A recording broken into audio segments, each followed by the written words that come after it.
ஆமாம் மாமா, you are right. Virus அங்கிள்னு சொன்னால அவரும் உங்களை மாதிரி தான் மாமா சொல்லுவாரு. எப்பவுமே எனக்கு அட்வைஸ் பண்ணிக்கிட்டே இருப்பாரு. என்ன, அவர்கிட்ட இருக்கிற ஒரே ஒரு கெட்ட பழக்கம் என்னன்னா ட்ரிங்க் பண்றது தான். ஆனா எந்த தப்புமே பண்ண மாட்டாரு. பாபு, இப்போ உனக்கு கொஞ்சம் எக்ஸ்பீரியன்ஸ் வந்திருக்கும்னு நினைக்கிறேன். எல்லாரையும் நம்பிடாத, பார்த்து பத்திரமா நடந்துக்கப்பா. மாமா, நீங்க முதல்ல பார்த்த பாபுவுக்கும் இப்ப பாக்குற பாபுக்கும் ரொம்ப வித்தியாசம் இருக்கு. எப்ப நான் இந்த வீட்டை விட்டு போனனோ அப்ப இருந்தே நான் இந்த உலகத்தை புரிஞ்சுக்க ஆரம்பிச்சிட்டேன். எனக்கு ஒன்னே ஒண்ணுதான் வருத்தமா இருக்கும். ஏன் அத்தை என் மேல அபாண்டமா திருட்டு பட்டம் சுமத்துனாங்கன்னு. பாபு, அதை நினைச்சு நீ வருத்தப்படாத. அம்மா ஏன் அப்படி பண்ணாங்கன்னு தான் எங்களுக்கும் புரியல. அவங்களுக்காக நான் உன்கிட்ட மன்னிப்பு கேட்டுக்கிறேன். It's okay Chitra. அவங்க அப்படி பண்ணதுனால தானே நான் இப்ப இந்த நிலைமைக்கு வந்திருக்கேன். லைஃப்ல நிறைய ஏர்ன் பண்ணுங்கிற வெறி எனக்குள்ள வந்திருக்கு. நான் அச்சீவ் பண்ணாம ஓய மாட்டேன். நீ பேசுறத கேட்கும்போது சந்தோஷமாவும் இருக்கு. எஸ்கலேட்டர்ல ஏறறதுக்கே பயந்துகிட்டு இருந்த பாபு இதுன்னு ஆச்சரியமாவும் இருக்கு. பாபு, அக்காவுக்கு ஃபோன் பண்ணி பேசுறியா? பணம் அனுப்புறல்ல? ஏன் மாமா, அனுப்புறேன். மாமா, நீங்களும் சித்ராவும் ஒரு நாள் என் வீட்டுக்கு வாங்கல. நான் எல்லாரையும் இன்ட்ரோடியூஸ் பண்ணி வைக்கிறேன். கண்டிப்பா பாபு. எனக்கு டைம் இல்லைனாலும் சித்ராவை கூட்டிட்டு போ. சரி சரி, வாங்க சாப்பிடலாம், எனக்கு பசிக்குது. சித்ரா, இன்னைக்கு லஞ்ச் ப்ரிப்பேர் பண்ணது யாரு? நீயா? ஆமா, ஏன் கேக்குற? இல்ல, சாப்பிட்டு உருப்படியா திரும்பி வீட்டுக்கு போவேனான்னு டவுட் தான். அடப்பாவி, நீயும் கிண்டல் பண்ண ஆரம்பிச்சிட்டியா? என்ன சொல்லணும், உனக்காக பார்த்து பார்த்து குக் பண்ண பாரு. ஹே, சும்மா ஜோக்குக்கு சொன்னேன். Cool down. சித்ரா, அப்போ நீ பாபுக்காக தான் குக் பண்ணியா? பாத்தியா, அத்தை பையனை பார்த்த உடனே அப்பாவை மறந்துட்டல. ஐயோ அப்பா, என்ன நீங்களும் சின்ன புள்ள மாதிரி போட்டி போட்டுக்கிட்டு? உங்களுக்காக தான் சமைச்சேன், ஓகேயா? நான் சும்மா தமாஷுக்கு சொன்னேன். ஓகேப்பா. May come in? Yes, come in. வாங்க மிஸ்டர் அருண், உட்காருங்க. ஹலோ மிஸ்டர் ராகுல், என்ன திடீர்னு கூப்பிட்டுருக்கீங்க? உட்காருங்க. முதல்ல உங்ககிட்ட கொஞ்சம் ஃபைல்ஸ் காட்டணும். முதல்ல இதை பாருங்க.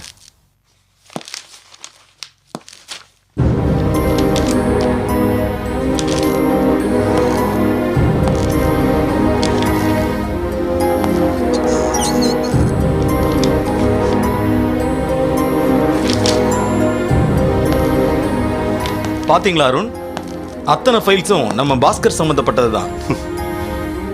எப்படி மிஸ்டர் ராகுலன் இவ்வளவு நாள் இதை விட்டு வச்சிருந்தீங்க? விட்டு வச்சிருந்த நினைச்சிட்டு இருந்தீங்களா? சந்தர்ப்பம் பார்த்துக்கிட்டு இருந்தேன்.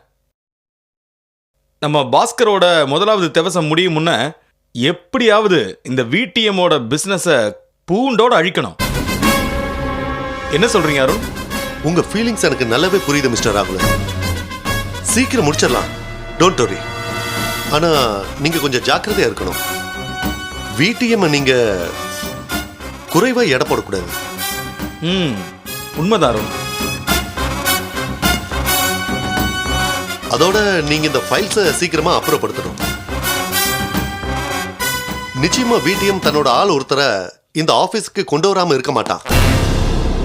சரி ராகுலன், நான் புறப்படுறேன். ஓகே அருண், அப்புறமா நம்ம சந்திக்கலாம். Okay, see you Rahulan. Okay.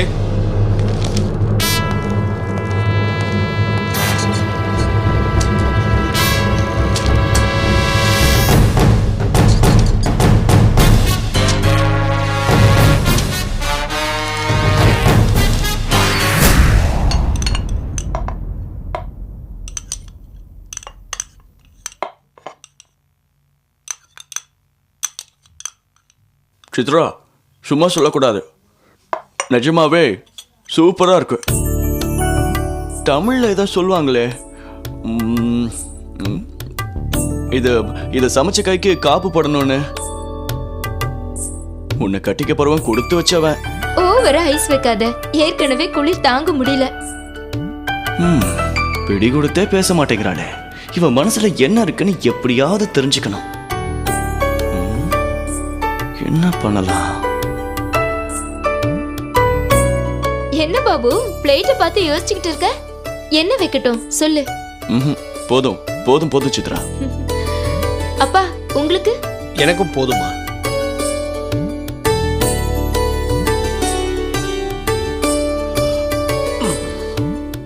ரொம்ப நல்லா இருந்ததுமா, திருப்தியா சாப்பிட்டேன்.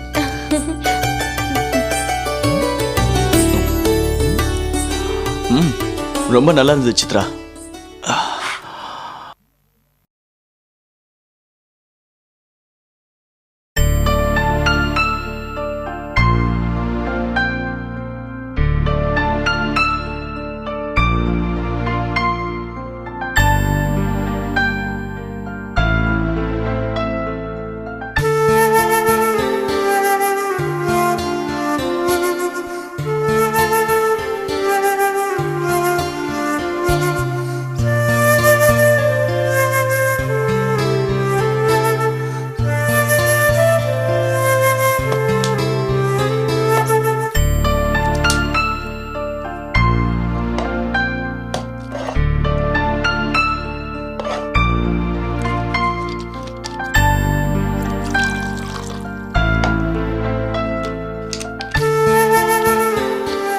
ஓகே மாமா, நான் கிளம்புறேன். என்ன பாபு அதுக்குள்ள கிளம்பிட்ட? ஆமா பாபு, கொஞ்ச நேரம் இருந்துட்டு தான் போயேன். இல்ல, வைரஸ் அங்கிள் எங்கேயோ போகணும்னு சொன்னாரு. நான் தான் நீ ஃபோன் பண்ணியேன்னு வந்துட்டேன். அவர் எனக்காக வெயிட் பண்ணிட்டு இருப்பாரு. இன்னொரு நாள் நான் கண்டிப்பா வரேன். நீ பெரிய பிஸி மேன் ஆயிட்ட. இனி எங்க உன்னை பிடிக்க முடியும்? ஹே கூல்யா, எனக்கு இந்த லண்டன்ல உன்னையும் மாமாவையும் விட்டா வேற யார் இருக்காங்க? டோன்ட் மிஸ்டேக் மீ, நான் கண்டிப்பா வரேன். ஓகே பாபு.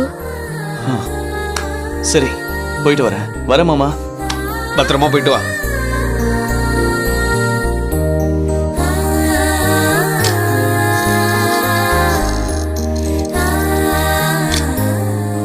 ஓகே சித்ரா, பாய். எனக்கு அடிக்கடி ஃபோன் பண்ண என்ன? உன் கூட பேசினாதான் என் மனசுக்கு ரொம்ப தெம்பா இருக்கும். கண்டிப்பா பாபு. பாய் பாய்.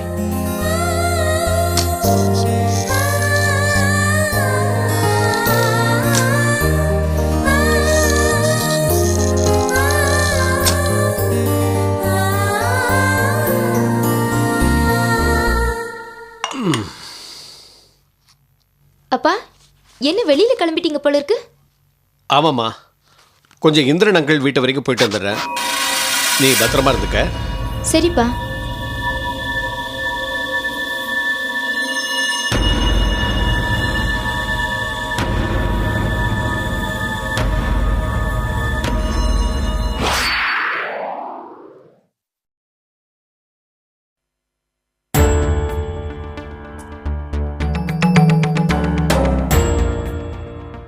அப்பா,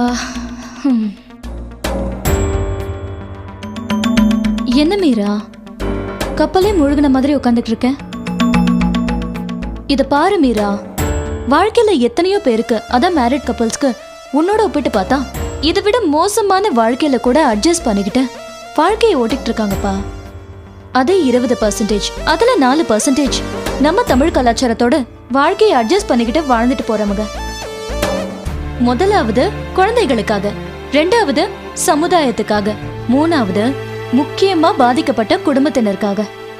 அக்கா, சொந்த பிரச்சனைக்காக குடும்பங்கள் பாதிக்கப்படக்கூடாதுன்னு சொல்லிட்டு அவங்களோட சொந்த பிரச்சனையே தியாகம் பண்ணிட்டு வாழ முயற்சி பண்றாங்க. அந்த முயற்சியே அப்படியே மகிழ்ச்சி ஆகுது. மீராக்கா, கூட்டி கழிச்சு பார்த்தா எல்லாத்துக்கும் மனசுதான் காரணம். ஏய், இவ்வளவு நாளா வெட்டுவேன் குத்துவேன்னு சொன்ன, இன்னைக்கு அந்த ராஜேஷன் கூட வாழ சொல்றியா? போடி போ. கத்துக்குட்டி மாதிரி பேசிக்கிட்டே இருக்காத, போ. உனக்கு அனுபவம் பத்தாது, வாழ்ந்து பார்த்தாதான் அதோட வலி புரியும். போ, போடி. இப்படியும் போ.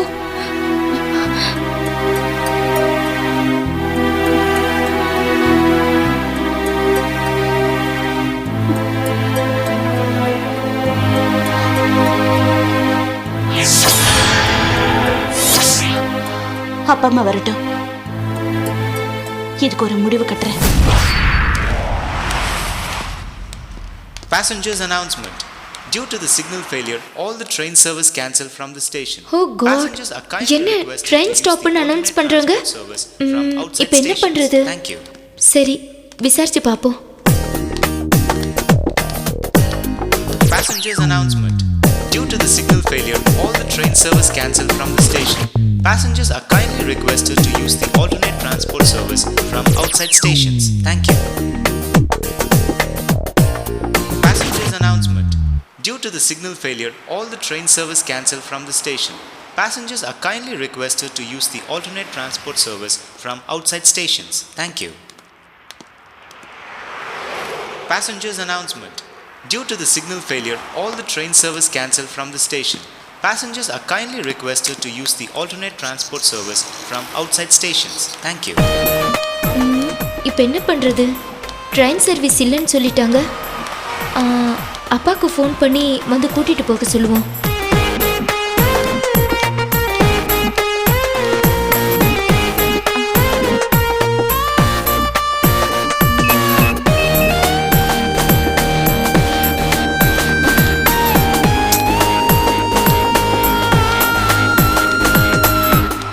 ச்சே, அப்பா ஃபோன் ஆஃப்ல இருக்கு. இப்போ நான் எப்படி வீட்டுக்கு போகிறது? சரி, பஸ் ஸ்டாப்பில் போய் பார்ப்போம், ஏதாவது ரயில் ரீப்ளேஸ்மெண்ட் சர்வீஸ் அரேஞ்ச் பண்ணியிருக்காங்களான்னு.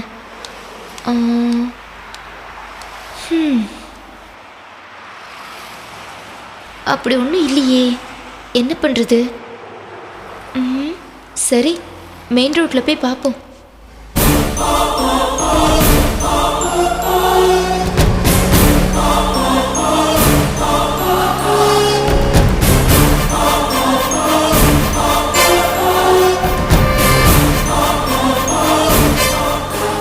நாம எப்படியாவது இன்னைக்கு மீரா கிட்ட மன்னிப்பு கேட்குற மாதிரி நடிச்சு அவளை நம்ப வச்சு சீக்கிரமா மான்செஸ்டர் அனுப்பி வச்சிடணும்.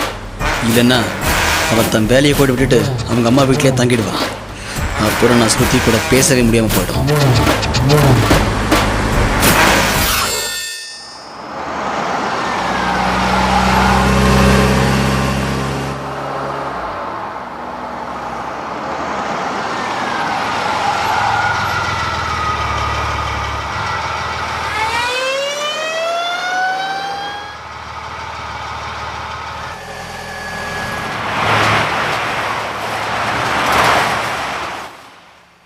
என்னம்மா சித்ரா, தனியா நிக்கிற? ட்ரெயின் சிக்னல் ஃபெயிலியர், அதான் பஸ்ஸுக்கு வெயிட் பண்ணிட்டு இருக்கேன். அப்படியா, வாமா நான் ட்ராப் பண்ணிட்டு போறேன். இல்லை அங்கிள், நானே போய்க்கிறேன். ஏம்மா, நான் உன் தாய் மாமன் தானே, ஏன் கூட வர தயங்குற? அப்பா ஏதாவது சொல்லுவாருண்ணா?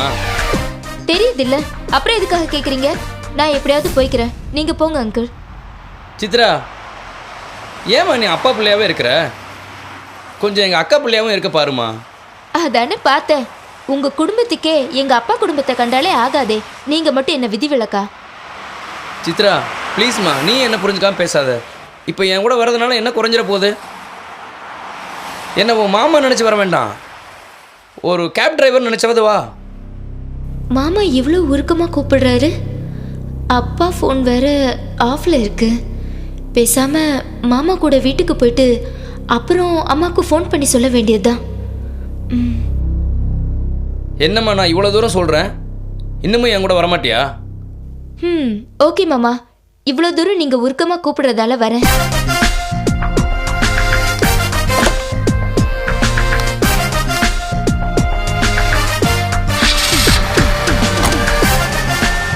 சித்ரா, என்ன அங்கிள்? அக்கா ஃபோன் பண்ணினா உனக்கு என்ன ஹெல்ப்னாலும் கேட்டு பண்ண சொன்னான். உனக்கு ஹெல்ப் பண்ணாமல் நான் வேறு யாருக்குமா பண்ண போகிறேன்? அதனால் என்கிட்ட என்ன ஹெல்ப்னாலும் தயங்காமல் கேளுமா, சரியா? இப்போதைக்கு எதுவும் வேண்டாம், தேவைப்பட்டா கேட்குறேன். சித்ரா, நான் சொல்கிறத கொஞ்சம் பொறுமையாக கேளுமா. நீ நினைக்கிற மாதிரி நான் உங்கள் குடும்பத்து மேலே அக்கறை இல்லாத வேண்டாமா. நான் உங்கள் குடும்பத்து மேலே வச்சுருக்கிற அக்கறை தான் என்னை பற்றி உங்கள் அப்பா பொல்லாதவன்னு சொல்கிறதுக்கு காரணமாயிருக்கு.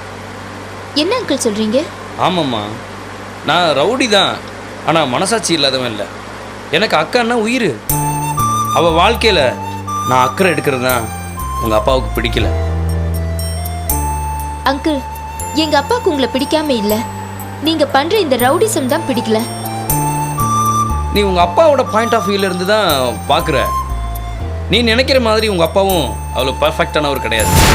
ஏன் அங்கிள் இப்படி பேசுறீங்க? உங்களுக்கு எங்க அப்பாவை பிடிக்கலங்கிறதுக்காக இப்படி எல்லாம் பேசுறது தப்பு அங்கிள்.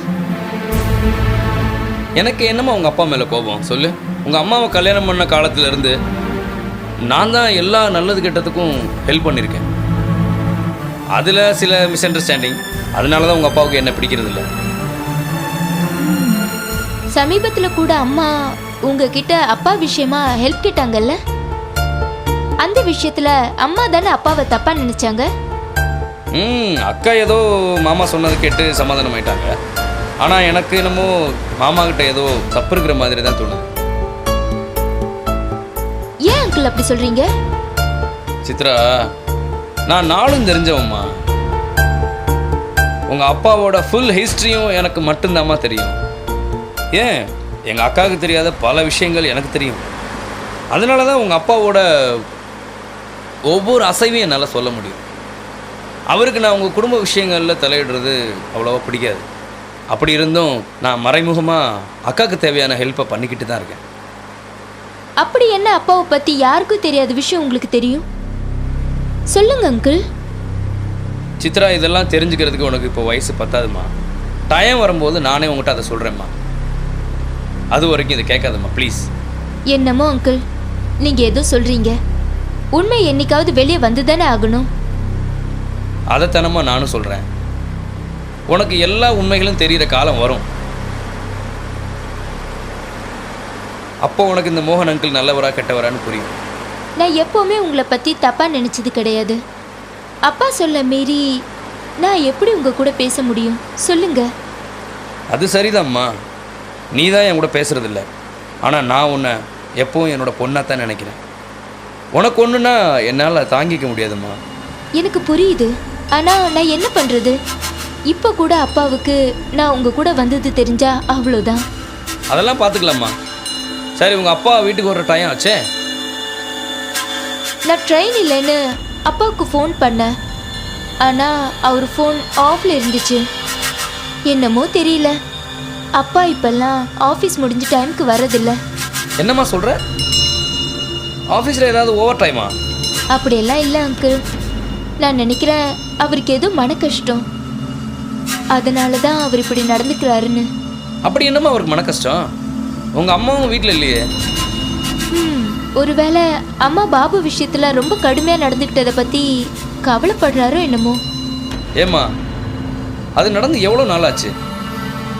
அப்படி மாமா பாபுக்காக வருத்தப்படுறாருன்னா எதுக்கு அக்கா ஆஸ்திரேலியா போனதுக்கப்புறம் வெளியே தனியாக போய் வருத்தப்படணும்? ஏன் உங்கள் அப்பா உங்ககிட்ட எல்லா விஷயத்தையும் ஷேர் பண்ணுவார் இல்லை? அப்படின்னா ஏன் உங்ககிட்ட எதுவுமே சொல்லலை? அதான் அங்கிள் எனக்கும் புரியல.